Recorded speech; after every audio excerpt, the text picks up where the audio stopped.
Program makan bergizi gratis yang menjadi janji kampanye Presiden Prabowo sudah berjalan di sejumlah daerah. Tapi anggaran yang besar jadi persoalan.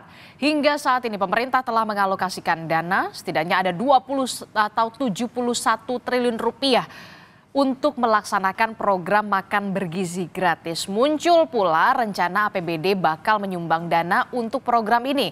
Tak main-main, ditargetkan ada 5 triliun rupiah dari APBD untuk itu. Kita bahas soal ini bersama dengan sejumlah narasumber. Sudah ada anggota Komisi 9 DPR RI, Pak Ashabul Kafi. Assalamualaikum Pak Ashabul. Assalamualaikum warahmatullahi wabarakatuh. Selamat pagi. Selamat pagi. Kemudian ada juga pengamat kebijakan publik sekaligus Guru Besar Administrasi Negara Universitas Indonesia, Pak Eko Prasojo. Selamat pagi, Pak Eko. Selamat pagi, Mbak Adisti. Selamat pagi, pemirsa. Semoga senantiasa sehat. Iya. Ini kan kalau kita lihat ya, niat baik dari Presiden Prabowo Subianto ini tentu kita harus apresiasi karena melakukan atau menggelar makan bergizi gratis kepada seluruh anak-anak, dan bahkan tadi Pak Prabowo sudah minta maaf begitu ya kalau di awal-awal tahun ini makan bergizi gratis tidak semuanya bisa menikmati anak-anak begitu ya. Tapi kemudian Pak Prabowo mengatakan nanti di akhir 2025 akan dijanjikan semua anak-anak Indonesia ini akan mendapatkan makan bergizi gratis. Nah, yang kemudian menjadi sorotan adalah soal dananya. Dana yang kemudian tidak mencukupi ini ada usulan diambil dari APBD. Nah, kalau Pak Ashabul Kafi sendiri melihat dana APBD ini diperlukan untuk bisa menyumbang atau berkontribusi sebagai MBG makan bergizi gratis, menyokong dana MBG ini seperti apa? Apakah Anda setuju? Pasti saya setuju ya. Karena kalau memang Republik ini, kita ini serius untuk mencetak generasi emas di tahun 2045, seharusnya kita tidak perlu ragu untuk menggunakan APBD. Untuk apa PAD besar kalau tidak dapat berkontribusi untuk kemajuan anak-anak bangsa ini? Memang tidak semua daerah memiliki PAD yang tinggi, tapi tadi Menteri Dalam Negeri juga sudah menyinggung bahwa untuk tahun 2025 ini kan menargetkan 5 triliun yang bisa dikontribusikan melalui APBD yang ada. Karena kita harus sadar bahwa data itu tidak pernah bohong. Indonesia hari ini berada di urutan teratas angka stuntingnya di Asia Tenggara. Sehingga ini perlu menjadi tanggung jawab bersama kita. Terkait MBG ini kan seharusnya disikapi bukan hanya program nasional. Ini adalah program nasional. Sehingga pemerintah daerah, pemerintah pusat adalah satu kesatuan yang harus bertanggung jawab untuk mensukseskan program ini demi masa depan anak kita. MBG ini bukan hanya persoalan fiskal, bukan persoalan angka-angka saja, tapi ini persoalan masa depan anak-anak. Seperti saya katakan tadi, mimpi kita generasi emas 2045 itu tidak mungkin bisa terwujud tanpa support dan dukungan gizi yang cukup pada hari ini. Tapi kemudian begini, bagaimana dengan daerah yang APBD-nya bisa dikatakan pas-pasan atau bahkan kurang? Ini gimana nih? Ataukah nanti mekanismenya akan ada subsidi silang atau semacamnya? Ya, saya kira nanti kan tentu untuk daerah-daerah yang memang memiliki APBD sangat kecil, tentu tidak akan mungkin juga bisa dipaksakan. Tapi kan beberapa kabupaten, kota, dan provinsi di Indonesia ini kan memiliki APBD yang cukup besar ya.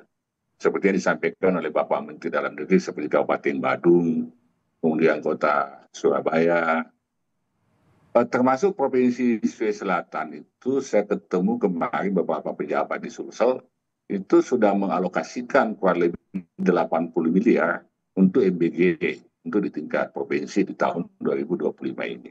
Itu menunjukkan bahwa hampir seluruh pemerintah daerah ini memiliki tanggung jawab dan berempati untuk berkontribusi di dalam penanggulangan dana APBD, dana BMBG ini yang masih mengalami tantangan. Oke. Nah, Saya ya, ke Pak Eko. Pak Eko, kalau Anda melihat dari segi kacamata pengamat begitu, dengan rencana untuk menyokong makan bergizi gratis ini diambil dari dana APBD, apakah tepat begitu langkah ini atau usulan ini? Ya, karena sudah, terima kasih ya Mbak Disti, terima kasih juga Pak Sabul Kafi ya. Ya, menurut saya sih memang karena sudah menjadi program prioritas nasional ya, maka pemerintah pusat dapat saja meminta bantuan dari pemerintah daerah untuk melaksanakan program MBG ya. Ya, karena kita berprinsip bahwa Pemda itu menjadi bagian dari pemerintahan Republik Indonesia secara nasional ya. Apalagi keterlibatan Pemda pada tahun ini seperti disampaikan oleh Pak Mendagri tadi itu masih bersifat sukarela, bergantung kepada kapasitas fiskal yang dimiliki oleh masing-masing ya. Tapi meskipun demikian ya karena rencana kegiatan dan anggaran tahun 2025 ini sudah ditetapkan dan segera dilaksanakan ya pada bulan Januari ini, tentu harus pula dijamin bahwa rencana pembangunan Pemda itu harus sesuai dengan APBD yang tidak terganggu ya. Nah, tentu ini membutuhkan penyelarasan berbagai program ya yang sesuai dengan program MBG itu sendiri. Artinya apa? Bahwa ini menjamin ya agar tidak terjadi tadi sampaikan oleh Pak Presiden juga hal-hal penyalahgunaan anggaran di lapangan dan juga dapat menjadi temuan material maupun prosedural dari Badan Pemeriksa Keuangan. Karena kita juga yakin bahwa pemerintah daerah kan punya kebutuhan dan rencana anggaran yang sudah ditetapkan berdasarkan pada apa yang menjadi potensi dan harapan masyarakat ya. Sehingga ini juga tentu harus Diperhatikan. diperhatikan gitu. Nah, Jadi tadi Anda menyebutkan daerah ini kan sudah punya rencana, sudah punya prioritas begitu ya, anggarannya juga sudah dialokasikan. Kemudian ketika ada usulan seperti ini, dampak apa yang kemudian bisa ditimbulkan dari usulan adanya dana APBD untuk menyokong MBG ini? Apakah nanti akan ada program-program di daerah yang harusnya tahun ini bisa terlaksana jadi terhambat atau seperti apa? ya sebenarnya seperti ini ya menurut saya. Jadi memang dalam rencana anggaran dan kegiatan tahunan itu memang masih banyak pula hal yang bisa diefisiensikan ya. Kalau saya melihat hampir beberapa lama waktu ini mengamati sistem perencanaan anggaran di pemerintahan daerah, itu masih banyak hal-hal yang bisa diefisiensikan ya dari belanja anggaran pendapatan dan belanja daerah ya dari berbagai program dan kegiatan. Ya, jadi ya ini memang sudah menjadi rahasia umum ya bahwa ya, banyak program-program yang orientasinya masih pada kegiatan, belum outcome dan impact. Nah, hal-hal yang seperti itu mungkin masih bisa dirampingkan ya, diselaraskan dengan program-program MBG gitu. Artinya kita berfokus pada bagaimana menjaga efisiensi dan efektivitas program itu sendiri. Ya, jadi tujuan outcome-nya masih bisa tercapai, tetapi efisiensi anggaran bisa dilakukan untuk menopang atau juga membantu program MBG di lapangan gitu ya. Nah ini. Nah yang kedua tentu prioritas ya. Mana-mana prioritas yang mungkin masih bisa tetap dicapai dengan membuat tahapan pelaksanaan anggaran ya. Apakah misalnya tahun ini bisa dilaksanakan sebagian daripada target outcome tersebut ya kemudian bisa dicapai pada target pada tahun berikutnya ya tahun 2026 gitu ya. Nah, jadi ini memang menurut saya ya kita harus telaah kembali semua anggaran di APBD itu dan seperti tadi disampaikan oleh juga Bu Kofifa, artinya kalau Jawa Timur bisa mengalokasikan itu berarti mereka juga sudah melakukan telaah kembali terhadap efisiensi dan efektivitas rencana Oke, kegiatan itu kan anggaran. untuk di Jawa Timur yang mungkin APBD-nya mumpuni begitu, taruhlah di Jawa Timur atau di Jakarta. Nah, bagaimana dengan nasib-nasib daerah-daerah yang kita tahu, daerah-daerah terpencil yang APBD-nya saja pas-pasan atau bahkan bisa dikatakan malah kurang lagi nih. Nah, Ya, gimana nih kalau misalkan untuk ini, apakah wajib juga untuk menyumbang atau seperti apa nantinya? kalau saya lihat tadi pernyataannya Pak Mendagri itu kan masih bersifat sukarela dengan memperhatikan kapasitas fiskal masing-masing Pemda ya. Jadi ini sangat bijaksana menurut saya melihat memang kapasitas fiskal ini kan berbeda-beda ya. Apalagi di sejumlah pemerintah daerah ya, di kabupaten kota dan juga di provinsi, belanja pegawai itu sekarang membengkak setelah adanya penerimaan pegawai pemerintah dengan perjanjian kerja ya atau PPK itu. Mhm. Dan ini cukup saya lihat memberatkan ya belanja pegawai yang semakin tinggi dengan rekrutmen PPK ini. Jadi kalau di Undang-Undang Hubungan Keuangan Pusat Daerah itu kan belanja pegawai maksimum 30%. Nah sekarang sudah ada yang 40%, Pak, baru untuk pegawai pemerintah dengan perjanjian kerja. Nah ini memang patut juga menjadi perhatian Hmm, meningkatnya belanja pegawai di daerah. kabupaten kota dan juga provinsi Mhm. yang mungkin ya ini menjadi perhatian ya. Artinya tahun ini kan saya pikir masih bersifat sukarela ya. Artinya diminta untuk melakukan efisiensi. Kalau memang tidak bisa efisiensi ya berarti harus dilaporkan kepada pemerintah pusat ya untuk mendapatkan perhatian dan keringanan dari pemerintah pusat itu. Oke, jadi Demikian. mungkin skemanya ketika rencana-rencana anggaran daerah ini ada yang diefisiensikan. Mungkin salah satunya adalah soal tadi yang Anda sebutkan belanja pegawai begitu ya, Ya. Pak Eko. Nah, kalau menurut Anda dari pandangan Anda, berapa persen kemudian dana sukarela atau berapa persen lah maksimal dari total anggaran APBD yang kemudian bisa disokong atau bisa diberikan kepada pemerintah pusat untuk bisa menjalankan makan bergizi gratis ini tanpa kemudian mengganggu rencana-rencana anggaran dari alokasi anggaran daerah begitu ya. Jadi tidak terganggu. Ya, saya belum menghitung secara pasti ya. Tapi ini pengalaman saya ya, hampir 20 tahun ini mengamati sistem akuntabilitas kinerja pemerintah daerah, SAKIP ya. Banyak sekali kegiatan-kegiatan yang saya lihat itu sebenarnya bisa dihilangkan atau dihapus atau dikurangi dengan tetap outcome dan impact yang tercapai gitu ya. Nah ini, ya kalau angkanya mungkin saya tidak bisa sebutkan secara pasti ya. Tergantung pada kemampuan kita untuk menelaah anggaran. Ya, mungkin antara kira-kira maksimum sekitar 5% tahun ini itu masih bisa apa namanya, bisa diefisiensikan ya. Hmm. Artinya apa? Kalau kita lihat kan banyak program itu yang kegiatan-kegiatannya itu seperti misalnya sosialisasi, kemudian perjalanan dinas ya.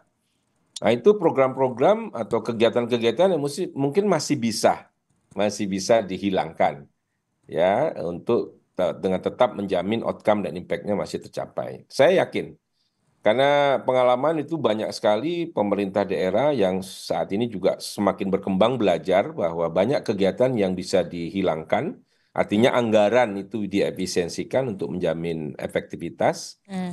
tidak mengabaikan outcome dan juga dampak dari program kegiatan tersebut itu loh. Mhm, oke, kalau saya bisa tanya selanjutnya, apakah kemudian dengan daerah-daerah terpencil ini pengelolaan anggaran mereka sudah baik selama ini?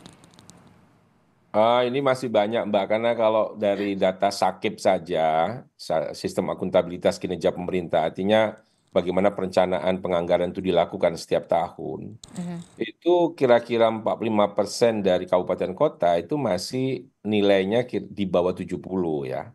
Jadi eh, hanya beberapa provinsi dan kabupaten kota yang sudah mendapatkan nilai A Hmm. atau AA ya, bahkan AA itu sangat terbatas ya. Jadi artinya apa? Ya memang kita tidak menyalahkan mereka, tapi mereka terus belajar ya. Jadi artinya setiap tahun terjadi peningkatan Hmm. kualitas anggaran mereka meningkat terus. Itu terbukti bahwa pemerintah daerah yang memiliki nilai sakit lebih banyak itu lebih tinggi semakin banyak gitu ya. Artinya apa? Mereka terus belajar bahwa banyak kegiatan-kegiatan yang bisa dihilangkan, dirampingkan. Nah, tahun ini saya menduga itu akan meningkat juga kabupaten kota yang memiliki nilai sakit lebih baik. Artinya apa? Banyak program dan kegiatan yang mungkin tidak diperlukan bisa dihapus atau dihilangkan, ya, diefisiensikan itu loh. Saya yakinnya dari pengamatan saya, penelaan saya terhadap laporan akuntabilitas yang setiap tahun itu disampaikan kepada Kementerian Pan-RB dalam konteks manajemen kinerja pembangunan, yaitu perencanaan dan penganggaran serta pelaksanaan anggaran setiap tahun itu ya. Masih banyak kegiatan-kegiatan yang bisa diefisiensikan menurut saya. Jadi ini juga bisa menjadi kesempatan, momentum untuk Ya. daerah-daerah bisa kembali menilik-menilik lagi anggaran-anggaran mana yang kemudian harus diefisiensikan untuk demi menyumbang atau menyokong dana makan bergizi gratis ya. Ya, jadi artinya ada proses learning ya. Proses learning itu meningkatkan kemampuan mereka di dalam menyusun rencana anggaran yang lebih efisien dan efektif. Karena saya tahu bahwa hampir setengah dari kegiatan-kegiatan itu, terutama daerah-daerah yang belum mendapatkan nilai sakit yang bagus, itu setiap tahun bisa dilikuidasi itu atau bisa dihilangkan. Nah ini, dengan bertanya apa manfaatnya kegiatan ini untuk mencapai outcome kepada masyarakat gitu. Nah ini. Jadi seperti itu Mbak Adisti kira-kira. Oke, ini juga menjadi bahan pembelajaran juga ya, waktu pembelajaran juga untuk daerah-daerah untuk bisa mengefisiensikan lagi anggaran mereka untuk mengalokasikan anggaran daerah begitu ya.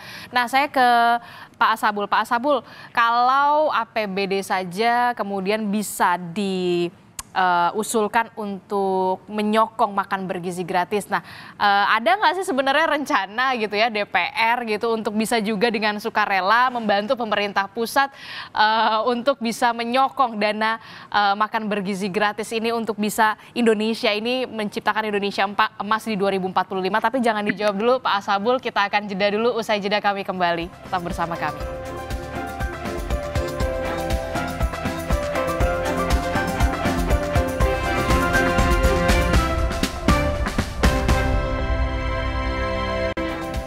Terima kasih Anda masih bersama kami di Sapa Indonesia Pagi. Saudara, masih membahas soal adanya usulan dana APBD yang diusulkan untuk bisa membantu atau menyokong dari program makan bergizi gratis. Masih bersama saya ada Pak Eko, kemudian ada Pak Ashabul. Tadi Pak Eko sudah menyinggung soal ini jadi momentum ya, ini jadi kesempatan untuk daerah-daerah proses learning, proses belajar begitu ya, untuk bisa mengefisiensikan program-program mana dari daerah yang kemudian penting begitu ya untuk dialokasikan anggarannya begitu, daripada untuk program-program yang dalam tanda kutip tidak penting ya mending dananya untuk makan bergizi gratis yang sudah jelas, sudah nyata untuk anak-anak Indonesia demi menciptakan Indonesia emas di 2045. Nah, kalau dari Pak Ashabul sendiri, apakah sudah ada pembicaraan di internal Komisi 9 DPR untuk nantinya akan memanggil pemerintah untuk membahas soal usulan ini, tindak lanjutnya seperti apa dan nanti mekanismenya akan seperti apa, Pak Ashabul? Tentu kita akan panggil ya BGN ini untuk kita akan terkait anggaran APBN yang sudah kita setujui 71 triliun. Ternyata masih membutuhkan kurang lebih 100 triliun lagi untuk menyasar 9 juta anak yang masih mengalami ancaman gizi buruk. Hanya itu inisiatif beberapa pemerintah daerah. Tentu kita akan komunikasikan dengan BGN agar potensi ini bisa menjadi salah satu solusi dalam menanggulangi anggaran yang dibutuhkan oleh program MBG ini. Yang penting juga saya sampaikan melalui kesempatan ini bahwa kalau hari ini masih bersifat inisiatif, saya sarankan agar bupati-bupati yang nanti dilantik di bulan 3 pasca pelantikan sedapat mungkin menjadikan MBG ini masuk dalam RPJM-nya. Bupati-bupati terpilih nanti itu kan diwajibkan membuat RPJM. Nah, saya menyarankan agar MBG ini masuk dalam salah satu program RPJM. Jadi bukan hanya sekedar inisiatif sendiri, keikhlasan sendiri kan, tapi dia harus menjadi salah satu program di RPJM di pemerintah daerah untuk 5 tahun ke depan ya. Artinya ini sebagai bentuk keseriusan dan tanggung jawab daerah terhadap penanganan stunting di Republik ini, yang seperti saya sampaikan tadi, bahwa data yang ada itu kan tidak pernah bohong, bahwa Republik ini memang masih berada di tingkat paling atas tertinggi angka prevalensi stuntingnya di Asia Tenggara. Dan salah satu solusinya adalah dengan memberikan asupan gizi yang cukup kepada Anak-anak. Ya. Jadi dalam rapat kerja ke depan dengan pemerintah, kita akan membicarakan secara khusus program ini. Kalau ada usulan begitu ya, triliunan dana APBD bakal diusulkan untuk bisa membantu makan bergizi gratis. Nah, kalau secara sukarela, sebenarnya DPR sendiri dengan anggota 575 begitu, secara sukarela bisa nggak sih untuk juga bisa menyokong begitu dari gaji anggota dewan begitu ya, dipotong untuk bisa membantu program makan bergizi gratis. Ini ada 575, kalau dipotong 1 juta atau 2 juta aja kan berapa itu Pak Ashabul? Ya, ini pertanyaan yang cukup menarik ya. Sekali kalau memang itu harus kami lakukan, dan saya kira teman-teman di DPR itu tidak akan keberatan. Kalau saya pribadi sih tidak. Anda pribadi tidak masalah ya? Nggak ada masalah. Coba kan ini nggak semudah itu kan, nanti kita dianggap apalah gitu kan. Itu kita harus bicarakan dengan baik lah. Saya kira 1 juta 2 juta tidak sebat apa sih dibanding katakanlah pengeluaran di anggota DPR ini kan, pengeluarannya cukup banyak juga kan, itu kan bisa dilakukan efisiensi juga. Katakanlah mungkin ada juga kontribusi ke partai, bantuan ke konstituen, itu kan mungkin bisa diatur. Saya pikir nantilah itu membutuhkan pembicaraan tersendiri lah di DPR nanti. Tapi kalau Anda pribadi ya sukarela saja ya, kalau misalkan nggak ada masalah lah itu. Kalau banyak anggota DPR yang juga punya sepemikiran dengan Anda begitu, bagus juga begitu, ada 575 anggota DPR kemudian yang secara sukarela setiap bulan gitu dipotong gajinya untuk bisa menyokong makan bergizi gratis, karena kan Anda juga perwakilan dari rakyat begitu ya Pak Ashabul. Saya ke Pak Eko. Pak Eko, ini kalau kita lihat, saya baru saja membaca salah satu artikel di salah satu Provinsi Sumatera Selatan, kalau tidak salah, iya betul. Pemerintah Provinsi Sumatera Selatan akan menyiapkan dana makan bergizi gratis dari anggaran belanja tidak terduga atau BTT. Tanggapan Anda, respon Anda, tepatkah? Ya, ini bisa juga menjadi salah satu opsi ya. Tentu saja ini nanti perlu mendapatkan persetujuan bersama dengan Dewan Perwakilan Rakyat daerah provinsi ya. Nah ini, jadi saya pikir ini bisa jadi selain efisiensi tadi itu, memang ada anggaran-anggaran yang masih terbuka dan dengan persetujuan DPRD bisa dialokasikan untuk makan bergizi gratis ya. Mungkin saya ingin memberikan catatan ya, Mbak Disti ya. Sebenarnya yang paling harus kita jamin itu soal akuntabilitas implementasi programnya itu sendiri gitu ya. Kalau anggarannya mungkin masih bisa dicarikan gitu loh.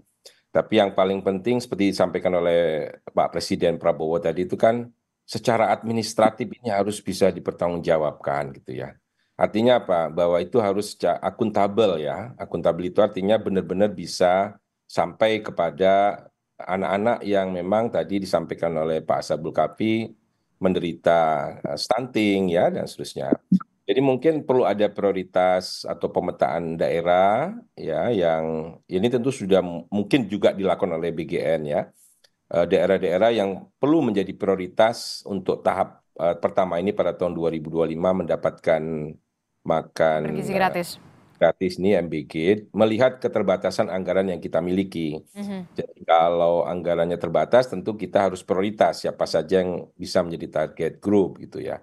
Ini penting menurut saya. Yang kedua, kita sebenarnya bisa juga memperkenalkan kembali apa yang dulu pernah ada pada masa Orde Baru, yaitu anak asuh ya, jadi program anak asuh nasional.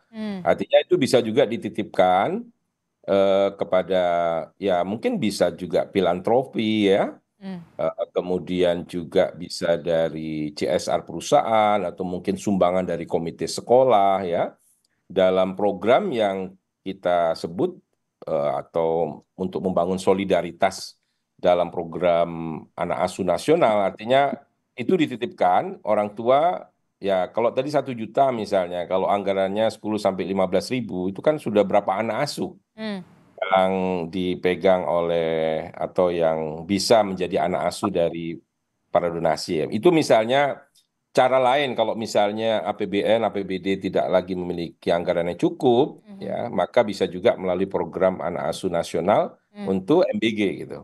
Nah ini pernah juga ya, artinya bisa dilakukan, dan ya ini sebenarnya juga untuk mempraktekkan prinsip gotong royong dan juga solidaritas apa namanya, kebersamaan masyarakat ya, untuk mengentaskan problem stunting ini ya, menurut saya gitu. Kalau memang anggarannya terbatas, berarti tadi ada 2 opsi yang Anda sebutkan ya Pak Eko ya. Yang pertama adalah diklasterkan lagi, diprioritaskan lagi daerah-daerah mana yang kemudian benar-benar membutuhkan makan bergizi gratis, anak-anak yang benar-benar membutuhkan makan bergizi gratis, anak-anak yang berada di daerah terpencil, di bawah garis kemiskinan begitu ya Pak Eko ya. Dan yang kedua adalah soal menggerakkan lagi, menghidupkan lagi soal gerakan orang tua asuh begitu ya Pak Eko. Nah kalau dari Pak Sabul sendiri, Anda setuju dengan usulan Pak Eko tadi? Ya, Perlu ada pekajian ulang lagi, mengklasterkan lagi mana-mana daerah-daerah yang kemudian harus diprioritaskan mendapatkan MBG anak-anaknya? dalam dialog kita tanggal 16 kemarin saya sudah sampaikan. Saya sepakat untuk kembali menyasar ulang, artinya memprioritaskan wilayah-wilayah ya atau daerah-daerah kantong miskin, itu yang jadi prioritas dulu untuk diberikan fasilitas MBG. Nah, sehingga kehadiran MBG ini betul-betul terasa ya bagi anak-anak kita yang memang sangat terdesak dan bukan makan bergizi gratis ini. Itu yang pertama. Yang kedua, saya kira apa yang disampaikan oleh Pak Eko tadi, saya setuju banget bahwa kita bisa kembali membangkitkan yang namanya orang tua asuh. Di zaman Orde Baru, Pak Soeharto pernah dulu ada istilah bapak angkat kan. Bapak angkat artinya setiap kaya pada waktu itu bisa mengasuh anak miskin, anak-anak yatim, menyekolahkan dan membiayai mereka sampai kuliah bahkan. Ini kan luar biasa kontribusi yang bisa kita dapatkan melalui kehadiran orang tua asuh atau bapak angkat. Kemudian dana-dana CSR juga Mbak cukup besar. Laporan dari korporasi itu setiap tahun di Indonesia ini ada 12 triliun loh dana CSR itu. Jadi keran untuk dana CSR juga untuk bisa menyokong dana MBG ini harusnya bisa dibuka ya? 50% saja kita memanfaatkan dana CSR itu sudah sangat luar biasa. Kita berkontribusi di MBG. Nah yang terakhir ini kalau ingin saya sampaikan, kemarin kan kita singgung masalah zakat. Memang kalau masalah zakat ini agak repot karena di situ sudah jelas asnafnya. Tapi ada yang namanya zakat dan infak. Indonesia ini adalah masyarakat yang sangat religius. Sehingga ketika menyangkut masalah kontribusi infak dan sedekah itu tidak terlalu sulit kita untuk mendapatkan dana itu. Saya contohkan gini ya. Di Indonesia ini hampir seluruh masjid yang ada di Indonesia itu mendapatkan dan memanfaatkan dana infak dan sedekah. Setiap masjid itu minimal 50 juta dia dapatkan dana infak dan sedekah yang dia kelola itu ya. Dari 800.000 masjid di Indonesia, itu artinya berapa? Ada kurang lebih 40 triliun. Nah, saya ingin menyampaikan begini. Mungkin juga kita perlu melibatkan tokoh-tokoh agama untuk menyikapi program MBG ini sebagai program kebajikan berbasis keimanan. Nah, karena dana di situ cukup besar itu yang kita bisa manfaatkan. Oke. Nah, dengan melibatkan tokoh-tokoh agama. Kalau memang pada akhirnya memang kita harus ke sana ya. Kita harus ke sana. Jadi sebenarnya ada berbagai macam skema yang bisa dilakukan oleh pemerintah untuk bisa menyokong program makan bergizi gratis. Salah satunya tadi bisa Anda katakan membuka lagi kerjasama dengan pihak swasta, dana CSR untuk bisa menyokong makan bergizi gratis. Kalau dari Pak Eko sendiri, setujukah? Ya, itu salah satu alternatif atau beberapa alternatif yang mungkin ya. Saya lihat kemarin Singapura, negara maju itu, mereka itu mengandalkan juga dana-dana filantropi ya. Filantropi itu adalah dana-dana yang mungkin bisa diperoleh dari orang-orang kaya dermawan ya. Kemarin beberapa waktu lalu saya hadir dalam acara filantropi untuk anak-anak mayopi ya. Anak-anak mayopi di Singapura itu tidak dibiayai oleh pemerintah. Tidak dibiayai juga oleh orang tua yang bersangkutan, tapi mendapatkan dana dari filantropi. Jadi filantropi ini sumber dana yang mungkin masih bisa dipertimbangkan ya, karena mungkin banyak sekali orang-orang kaya yang barangkali mau mendermakan sebagian dari harta kekayaan ya. Harta kekayaannya untuk kegiatan-kegiatan ini, jadi termasuk MBG ini jadi salah satu selain CSR ya. Selain CSR juga termasuk adalah memberdayakan komite sekolah. Kita jangan lupa bahwa setiap sekolah itu punya komite sekolah. Betul.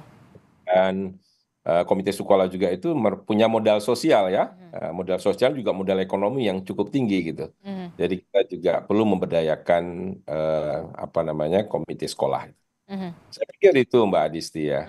Jadi sebenarnya banyak skema juga ketika memang dana APBD juga diperlukan untuk bisa menyokong makan bergizi gratis, begitu ada juga filantropi begitu ya untuk konglomerat Indonesia yang ingin berderma begitu ya, membagi harta kekayaannya untuk bisa mencerdaskan atau meningkatkan sumber daya manusia anak-anak Indonesia yang lebih unggul untuk mencapai Indonesia Emas di 2045, atau mungkin kemudian gaji dari anggota DPR begitu seperti Pak Ashabul yang dipotong 1 juta atau 2 juta untuk bisa menyukseskan program MBG ini begitu ya. Ini banyak sekali skema-skemanya yang bisa disokong untuk mensukseskan makan bergizi gratis ini untuk 5 tahun ke depan, karena memang kita tahu programnya ini jangka panjang. Terima kasih Pak Eko Prasojo telah bergabung bersama kami, pengamat kebijakan publik sekaligus Guru Besar Administrasi Negara Universitas Indonesia. Kemudian ada juga Pak Ashabul Kafi, anggota Komisi 9 DPR, sudah membagi waktunya. Terima kasih Bapak-Bapak, sehat selalu. Selamat pagi. Assalamualaikum. Waalaikumsalam, selamat pagi.